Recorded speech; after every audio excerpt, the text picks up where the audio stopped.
ఈరోజు ఆఫ్టర్నూన్ సెషన్లో వచ్చినటువంటి బిట్స్ అనేవి ఒకసారి మనం చూసుకున్నట్లయితే తీరం తీరం అనే పదం యొక్క వికృతి అడిగారు. దరి అవుతుంది.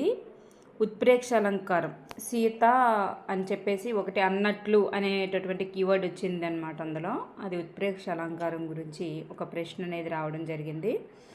నెక్స్ట్ భాస్కరుడు యొక్క వ్యుత్పత్తి అర్థం. ఇది ఏవైనా టైపింగ్ మిస్టేక్స్ ఉంటే మీరు పట్టించుకోవద్దండి.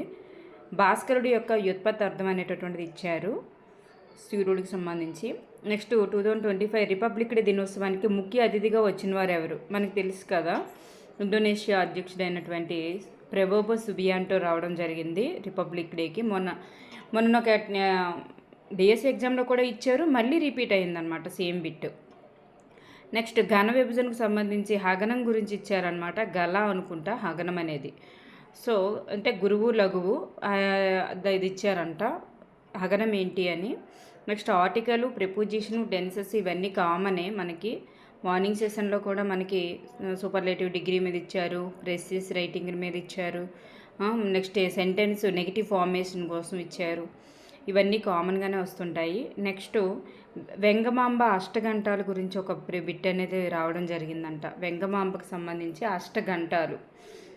నెక్స్ట్ కుసుమ ధర్మన్న యొక్క రచనలు అనమాట. మరి వాటికి సంబంధించి సరికానిది ఏది అట్లా అడిగారంట.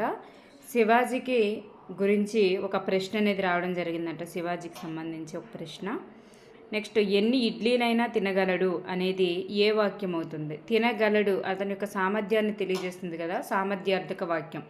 మార్నింగ్ ఇచ్చిన సెషన్లో ఆశీర్వాదక వాక్యం గురించి ఇచ్చాడు. గాక అట్లా ఆశీర్వదిస్తున్నట్లుగా అనమాట ఇచ్చారు. నెక్స్ట్ ఓడోమీటర్ గురించి. ఓడోమీటర్ దేన్ని తెలియజేస్తుంది? దూరాన్ని. 1 కిలోమీటర్లో తెలియజేస్తుంది అనమాట, దూరాన్ని తెలియజేస్తుంది. బైక్కి సంబంధించి దూరాన్ని తెలియజేసే మీటరు ఓడోమీటర్ అనమాట. నెక్స్ట్ ఎవరి స్వరం యొక్క పౌనఃపున్యం అనేది అధికంగా ఉంటుంది? వాటి మీద ఒక ప్రశ్న వచ్చిందంట. తెలుసు కదా మనకి, స్వరతంత్రుల యొక్క పొడవు అనేది పెరిగితే పౌనఃపున్యం తక్కువ ఉంటుంది. స్వరతంత్రుల యొక్క పొడవు అనేది తక్కువగా ఉంటే వాటి యొక్క పిచ్ అనేది పౌనఃపున్యం అనేది ఎక్కువగా ఉంటుంది అనమాట. పౌనఃపున్యం అనేది పిచ్ అని ఒకటి ఇట్లా ఉంటుంది. సో వాటి మీద ఒక బిట్ అనేది రావడం జరిగింది. నెక్స్ట్ ముహూర్తం నుంచి అమూర్తానికి వాటికి సంబంధించి 8 వాటిలో ఏ పద్ధతిలో ఇలా జరుగుతుందని చెప్పేసి ఒకటి ఇచ్చారు. నెక్స్ట్ ఖోఖో 2025 క్రీడల యొక్క అంబాసిడర్ ఎవరు అనేది ఒక ప్రశ్న అనేది రావడం జరిగింది. నెక్స్ట్ బ్లూ బుక్ అనేది జపానా, చైనా ఇట్లా ఒకటి రాజ్యాంగానికి సంబంధించి ఒక బిట్ అనేది రావడం జరిగిందంట. నెక్స్ట్ ఎలిఫెంట్ స్ట్రెస్ సింబల్ అంట, elephant stress symbol. Next 11th president, ఇది మనకి లెసన్లో ఉంది. ఏంటిది? 11వ రాష్ట్రపతి అబ్దుల్ కలాం గురించి మనకి బయాలజీ సైన్స్లో మనకి అబ్దుల్ కలాం గురించి ఇచ్చారు. ఆయన యొక్క జన్మస్థలం, ఆయన యొక్క పూర్తి పేరు అవన్నీ ఇచ్చి మనకి 11th ప్రెసిడెంట్ అనమాట. 2002 to 7 ఈయన పనిచేయడం జరిగింది. 1931 జననం, అది ఒకటి మనకి ఇచ్చారు. 31 or 37 ఆ జననం ఒకటి ఉంటుంది, 31 కానీ 37 కానీ. ఈ 11th ప్రెసిడెంట్ అబ్దుల్ కలాం గారి గురించి లెసన్లో ఉంటుంది, అక్కడ బిట్టిచ్చారనమాట ఇది.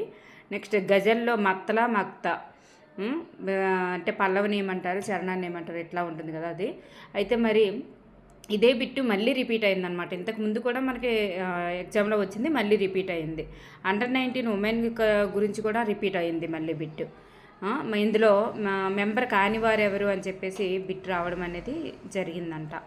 నెక్స్ట్ సంకీర్ణ ప్రభుత్వం గురించి ఒక బిట్ అనేది వచ్చింది. సంకీర్ణ ప్రభుత్వం 2 ప్రభుత్వాలు కలిసి ఏర్పాటు చేయడాన్ని సంకీర్ణ ప్రభుత్వం అంటారనమాట. వాటి గురించి బిట్ వచ్చింది. నెక్స్ట్ ఎన్ఈపీలు ఎన్ని సంవత్సరాల వయసు వాళ్ళకి సూచనలు ఇవ్వడం జరిగింది? 3 నుండి 18 సంవత్సరాల వారికి. 3 నుండి 18 సంవత్సరాలు, ఎందుకంటే 3 నుంచే మనకి అక్కడ నర్సరీ స్టార్ట్ అయింది. 18 సంవత్సరాలకి ఇంటర్ సెకండ్ ఇయర్ క్లోజ్ అయినట్లుగా మనకు 3 నుండి 18 సంవత్సరాల వారికి 5+3+3+4 అనేటటువంటిది ఇవ్వడం జరిగింది. మార్నింగ్ సెషన్లో మరి ఉపాధ్యాయులు ఎన్ని శిక్షణ రోజులు అనేవి ఉండాలని చెప్పేసి ఇచ్చారనమాట. ఇది ఎన్ఈపీ గురించి. నెక్స్ట్ కొన్ని బిట్లు అనేవి నేను ఇప్పుడు వాయిస్ ఇవ్వడానికి అవ్వట్లేదు, మీకు ఇస్తున్నాను బిట్స్, ఒకసారి చూడండి.